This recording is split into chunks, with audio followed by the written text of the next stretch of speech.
कि जी ये amendment share नहीं हुई, जिस तरह के कल भी बयान किया गया और उस पर मीडिया पे कुछ कंट्रोवर्सीज आई।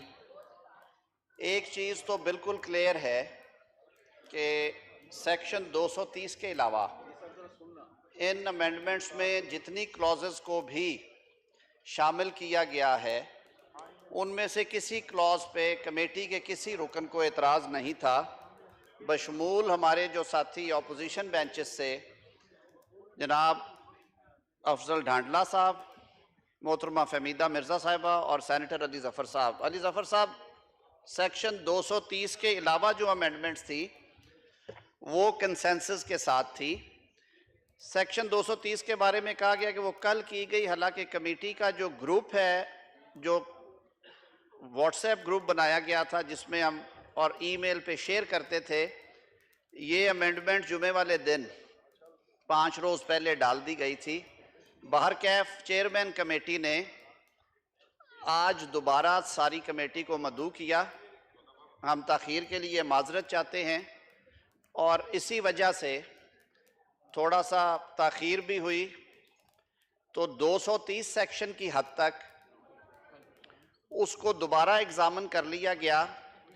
नीयत पहले भी ये थी और अभी भी ये है कि जो ऑन गोइंग कमिटमेंट्स हैं पाकिस्तान की, मल्टीलैटरल और बायलैटरल, वो तातुल का शिकार ना हो, क्योंकि उसकी वजह से मुल्क को मुआशी तौर पे नुकसान होता है। और उसमें जो 3 तरह की तजावीज़ थी कि इंटरनेशनल इंस्टीट्यूशंस के साथ और स्टेट टू स्टेट जो हमारी कमिटमेंट्स हैं वो ना हो। और उसमें हमने मज़ीद वजाहत कर दी कि जो 3 कवानीन हैं, private public partnership act, inter governmental transaction act और प्राइवेटाइजेशन एक्ट के तहत जो ऑलरेडी इनिशिएटेड प्रोजेक्ट्स हैं उनमें जो ज़रूरत के मुताबिक एक्शंस हैं उनको पाया तकमील तक पहुंचाने के लिए वो कर दिए जाएं। बाहर कैफ आज दोबारा डिस्कस करने के बाद 2 चीज़ें, कौदा भाई मैं थोड़ा सा भूल जाता हूँ बात करते हुए, जो 2 तरामीम ये थी कि डे टू डे अफेयर्स के साथ ऑफ अर्जेंट मैटर हमने वजाहत के लिए दिया था कि डे टू डे की और वजाहत हो जाए। उन्होंने कहा जी ये गैर ज़रूरी है, बात मानी गई। इसी तरह एक और जगह के ऊपर जो तकर्रर तबादले थे, वो ख्याल ये था कि जब केयर टेकर्स आए तो जो पॉलिटिकल अपॉइंटमेंट्स हुई हैं वो उन्हें एक दफ़ा बदल दें और फिर जब शेड्यूल आए तो फिर उसके बाद तमाम तबादले साकित कर दिए जाएं और सिर्फ इलेक्शन कमीशन की इजाज़त से हों। उसमें भी उन्होंने कहा कि जी ये 8 साल से 5 साल से चल रहा है, इसको ना छेड़ें, उसको भी छोड़ दिया गया। सो अब 230 की हद तक नवीद कमर साहब उसका जो ड्राफ्ट है वो शेयर कर रहे हैं जी, उसको और सिंप्लीफाई कर दिया गया है। वो अभी अराकीन के टेबल्स पे भी पहुंच जाती है। उसमें एक अमेंडमेंट सेनेटर सलीम मांडवी वाला साहब की तरफ से भी आई है जो कि बहुत करीब तर है मेरे ख्याल में, उसको और सिंप्लीफाई कर दिया गया है। अब जो अमेंडमेंट सर्कुलेट हुई हैं, रेस्ट ऑफ दी अमेंडमेंट्स जो मैं ऐवान के सामने आपकी इजाज़त से और ऐवान की इजाज़त से रखना चाहूँगा सर, वो वही हैं जिन पे 100% कंसेंसस है। और वो इसलिए है कि जो आने वाले इंतखाबात हैं वो मज़ीद ऐसे तरीके से हों, शफ़ाफ़ हों और उन पे एतराज़ जो है वो कम अज़ कम इस वजह से ना हो कि कोई कानून में ऐसा इबाहम था या गुंजाइश थी जिसको मिसयूज़ किया गया और उसका फ़ायदा उठाते हुए इंतखाबी नताइज पे कोई असरअंदाज हो सके। वो जब आपके ऐवान के सामने आती जाएंगी मेरे ख्याल में सर उस पर क्लैरिटी आ जाएगी। तो इस वजाहत के साथ अगर आप इजाज़त दें तो मैं मूव करता हूँ जी। जी अब चेयरमैन कमेटी अगर सर कर दें, क्योंकि ये मैंने कहा था बड़ा सेंसिटिव लॉ है, इस पे वजाहत जो है वो बड़ी ज़रूरी है बात शुरू करने से पहले। जी आप मूव कर दें आइटम नंबर 2।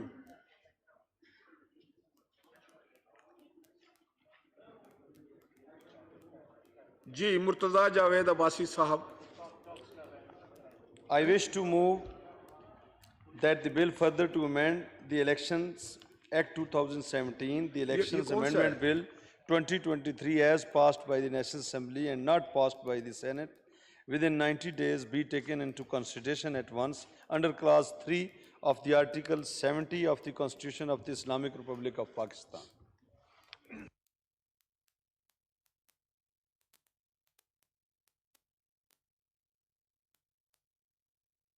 सरदार अयाज सादिक साहब।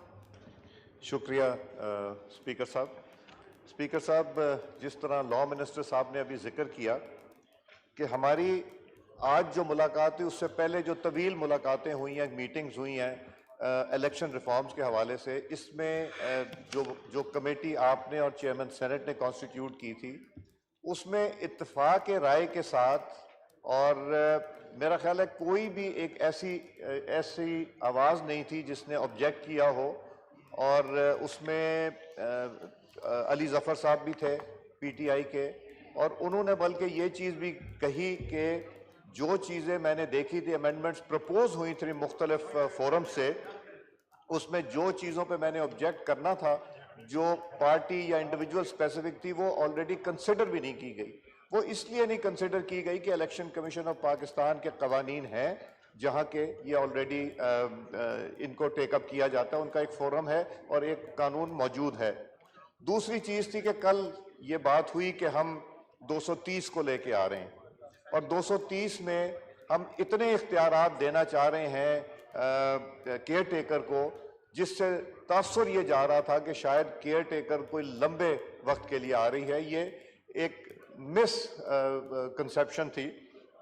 इसमें स्पीकर साहब आज हमारी मुलाकात हुई, इत्तेफाक से आज वर्ल्ड बैंक के कंट्री रिप्रेजेंटेटिव भी आए थे मेरे दफ्तर, और वो ये फरमा रहे थे कि वर्ल्ड बैंक को तशवीश है कि जो ऑन गोइंग प्रोजेक्ट्स हैं आपके, जो पाइपलाइन में प्रोजेक्ट्स हैं, जो फ्लड रिलेटेड प्रोजेक्ट्स हैं, इनका बोर्ड अप्रूवल सितंबर में होगी तो साइन हमसे कौन करेगा?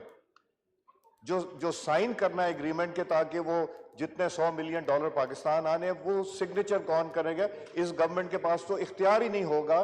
तो हमें तशवीश है, और हमारी प्री बोर्ड मीटिंग कल होनी है, तो हमें इसके बारे में कुछ बताइए कि ये तो नहीं होगा कि हमारा सारा काम रुक जाए, और जो काम शुरू होते हैं उसमें जब कॉन्ट्रैक्टर मोबिलाइज हो जाता है, वो डीमोबिलाइज होकर फिर वापस आने में उसको वक्त भी लगता है, और इसमें एस्केलेशंस भी हो जाती हैं, और फिर डोनर कॉन्फिडेंस भी लूज करता है। तो ये चीज़ें मैंने ला के कमेटी के सामने भी बताई कि अपने फाजिल दोस्तों को, और उसमें फिर यही हुआ कि हम सिर्फ एक हमारे दोस्त को एतराज़ था, बट बाकी सारे दोस्तों ने कहा कि इसकी लैंग्वेज ऐसी की जाए कि मल्टीलैटरल और बायलैटरल तक इसको रिस्ट्रिक्ट किया जाए, वो कोई नए प्रोजेक्ट ना कर सकें, प्राइवेटाइजेशन का जो इशू था उसको, और बोर्ड ऑफ इन्वेस्टमेंट का, कि एक चीज़ हम एडवर्टाइज कर देते हैं कि जी हमने ये चीज़ डिसइन्वेस्ट करनी है या हमने प्राइवेटाइज करनी है। पाकिस्तान के अलावा दुनिया बहुत बड़ी है जहां लोग जाके इन्वेस्टमेंट कर सकते हैं, मगर जो लोग पाकिस्तान की तरफ देखते हैं, जब वो देखते हैं कि इश्तिहार आया, एडवर्टीजमेंट आई, उसके बाद हमने बिड्स डाल दी, और अब 4 महीने का 3 महीने का एक ब्रेक आ गया बीच में, तो वो लोग फिर चले जाते हैं यहाँ से, वो इंतज़ार नहीं करते। उसको मद्देनजर रखते हुए भी ये सोचा कि इसको ऐसे करें कि वो प्रोसेस चलता रहे, मगर कोई नई चीज़ ये ना कर सके। तो ये मैं बल्कि चाहूँगा कि हमारे फाजिल मेंबरान इसके ऊपर जो कमेटी में थे अभी, वहीं से हम उठ के आ रहे हैं, वो इसके ऊपर भी कुछ रोशनी डाल दें, और उसके ऊपर अब एक डॉक्यूमेंट है जिसका फाइनल अप्रूवल का इंतज़ार है, फिर हम इंशाल्लाह आपको प्रेजेंट करेंगे। शुक्रिया। Thank you ji. क्रॉसिंग या पार्टियाँ चेंज जी। मियां रजा रब्बानी साहब। सर, अगर आप जनरल डिबेट पे बात करने दें बिल के ऊपर थोड़ा सा। जी, ये आइटम नंबर 2 की बात कर रहे हैं आप? जी सर, आइटम नंबर 2 की बात कर रहे हैं। जी सर, मैं आपका शुक्रगुजार हूँ, और जनाब स्पीकर, मैंने ये बात कल भी कही थी, और ये बात मैं आज फिर इनको समझा दें। जी, ये बात मैंने आपके सामने और हाउस के सामने कल भी कही थी, और आज फिर मैं इस बात को दोहरा रहा हूँ कि जहाँ तक बिल के दीगर सेक्शंस का या क्लॉजेस का ताल्लुक है, तो I have no objection to those. Section 230, as it stood yesterday, was opposed by a lot of members who had a number of observations against it. I am grateful to the Honorable Law Minister कि आज कल की जो floor की discussion थी उसको उन्होंने मद्देनज़र रखा और यही हुस्न और ब्यूटी है पार्लियामेंट की कि the government is guided by the wisdom of the house और उस विजडम ने हाउस की जो कल विजडम थी उसने प्रिवेल किया और उसके नतीजे में सब क्लॉज 1 और sub clause 2 of the amendment has been deleted, and I would like to thank the Law Minister for those deletions. Section 2A जिसको अब प्रोविज़ो कर दिया गया है उसको भी काफ़ी हद तक जो है वो वाटर डाउन किया गया है, लेकिन फिर भी जनाब चेयरमैन, जनाब स्पीकर, मैं ये समझता हूँ कि ये powers, no matter what the exigencies that are existing, ये पावर्स केयरटेकर गवर्नमेंट को नहीं होनी चाहिए। जनाब स्पीकर, आज दिन तक हमने ये पढ़ा था कि उन ममालिक का क्या हाल होता है जो बैनुल-अक़वामी मालियाती साम्राज्य यानी IMF के चुंगल में फंस जाती, और हमने ये देखा कि बैनुल-अक़वामी मालियाती साम्राज्य ने सबसे पहले वो इक़दाम उठाए जो आज तक शायद तारीख में, उनकी तारीख में भी नहीं उठाए गए, यानी प्री कंडीशंस रखी गई और उन प्री कंडीशंस को सामने रखते हुए पाकिस्तान से कहा गया कि इनकी पहले कंप्लायंस करो और फिर जो है वो कोई एग्रीमेंट, स्टाफ एग्रीमेंट हो सकता है। फिर हमने ये भी देखा जनाब स्पीकर कि जब वो एग्रीमेंट, जब वो कमिटमेंट्स फुलफिल हो गई, लेकिन फिर भी स्टाफ एग्रीमेंट नहीं आया। फाइनली जब स्टाफ एग्रीमेंट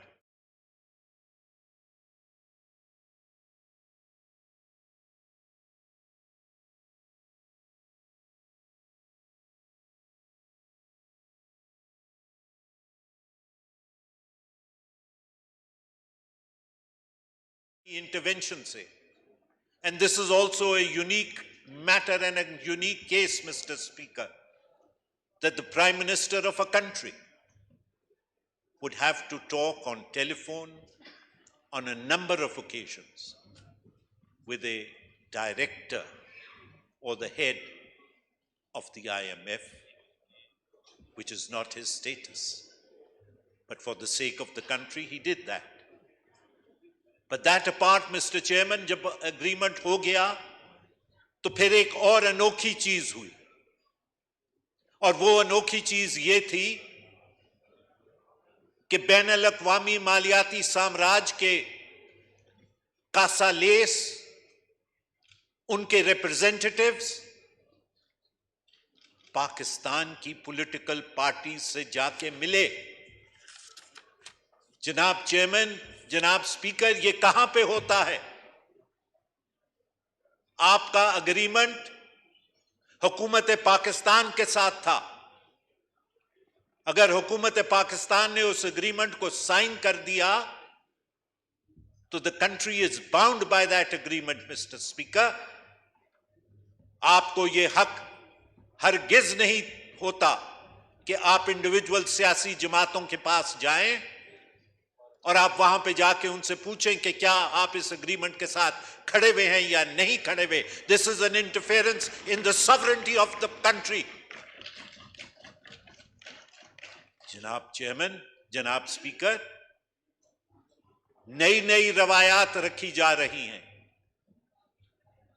और आज बैनुल अक़वामी मालियाती साम्राज्य के कहने के ऊपर हमें अपनी आईनी स्कीम से हटना पड़ रहा है। जनाब चेयरमैन, मैं यहां पे ये भी बात कहना चाहूंगा कि पहले मंत्रा जो इस्तेमाल होती थी वो नेशनल इंटरेस्ट की इस्तेमाल होती थी, लेकिन अब वो मंत्रा तब्दील हो गई है पाकिस्तान में। अब नेशनल इंटरेस्ट की जगह इकोनॉमिक एंड सिक्योरिटी इंटरेस्ट ने ले ली और हमें अब ये कहा जाता है कि अगर आपने बैनुल अक़वामी मालियाती साम्राज्य के सामने अपनी पॉलिटिकल और इकोनॉमिक और सॉवरेनिटी को सरेंडर नहीं किया तो पाकिस्तान की इकोनॉमिक और सिक्योरिटी जो है वो खतरे में पड़ जाएगी। I am just coming to the amendments, just give me 2 minutes। जनाब चेयरमैन, अब जो अमेंडमेंट दी गई है उसके लिए भी मैं ये बात आपके सामने रखना चाहता हूं कि जो अमेंडमेंट्स दी गई हैं वो पावर्स भी आप एक अपॉइंटेड प्राइम मिनिस्टर या अपॉइंटेड कैबिनेट या गवर्नमेंट को नहीं दे सकते। आर्टिकल 224 के अंदर the word appointed, and I lay emphasis on the word appointed, Mr. Speaker, has been used in Article 224 for the Prime Minister. He is a person who is appointed by the President, whereas in juxtaposition, the Prime Minister of a country is elected under Article 90. And therefore, how can you equate a person appointed under Article 224 by giving him the same powers that exist for a person who is elected under Article 90 of the Constitution by the National Assembly of Pakistan, Mr. Speaker? Janab Speaker, अगर हम आगे चलें तो हमें ये बात सामने नजर आएगी कि जो केयर टेकर गवर्नमेंट का कॉन्सेप्ट था वो केयर टेकर गवर्नमेंट का concept day to day business के लिए है और डे टू डे बिजनेस अभी भी एक्ट ऑफ 2017 के अंदर मौजूद है क्योंकि वो तरमीम निकाल दी गई। लिहाजा it is to run the day to day business and mister chairman, taking actions or decisions necessary for the purposes of protection of economic interests of Pakistan, dealing with bilateral and multilateral agreements and international institutions and the foreign governments, including Public-Private Partnership Authority Act, Intergovernmental Commercial Transactions Act, and the Privatization Commission Ordinance. ये जनाब chairman ये किस definition of day to day business के अंदर आते हैं? Privatisation बिलखसूस पाकिस्तान के लॉन्ग टर्म पाकिस्तान के नेशनल एसेट्स को बेचना, वो एक केयर टेकर गवर्नमेंट किस तरह बेच सकती है जो सिर्फ जिसकी मैंडेट 60 डेज या 90 डेज हो? क्या हम भूल रहे हैं ना? Just winding up mister speaker, क्या हम भूल रहे हैं जनाब स्पीकर कि जब Moin Qureshi, if I remember correctly, Moin Qureshi की केयर टेकर गवर्नमेंट थी और उसने जो है वो IMF के साथ एग्रीमेंट कर दिया था, तो जो नई हुकूमत आई, that was elected हुकूमत आई, that was put in a straight jacket because of that. Therefore, Mr. Speaker, I oppose the diluted amendment to Article 230 also for the reasons that I have given. I am grateful to you, Mr. Speaker. Thank you, Mr. Raza. मैं एक minute, मंजूर काकड़ साहब इस पे बोलना चाह रहे हैं? जी मैं सब जी प्लीज मैं आता हूँ आपके